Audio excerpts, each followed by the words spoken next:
Hello বন্ধুরা, শুভ সকাল। একটা ছোট্ট মিনি ব্লগ নিয়ে আবার চলে আসলাম তোমাদের মাঝে। তা আশা করি তোমরা ভালো আছো। তা আমরা মোটামুটি ভালো আছি। আর ওয়েদারটা এত ভালো লাগছে আর কি, খুবই ভালো লাগছে।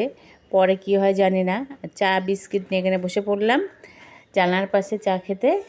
তা অনেকক্ষণ ধরেই কাজকর্ম সারছিলাম। আর দেখবা সকালবেলা একটু নেশা নেশা লাগে সবারই। সকালবেলা সন্ধ্যাবেলাটা আমার খুবই চায়ের নেশাটা একটু বেশি লাগে।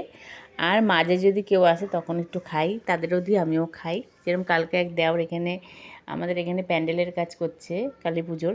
তা ও বলছে বৌদি চা। আমি যে হ্যাঁ আসো। তারপর চা করলাম আমি, পাশে বাড়ি ওই কাকি, তারপর ওই দেওরটা মিলে খেলাম।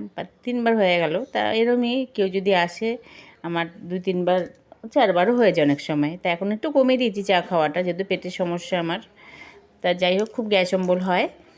তা সকালবেলায় তো সব কাজকর্ম সেরে বসলাম একটু শান্তিতে। খাওয়া দাওয়াটা একটা শান্তি, তাই না?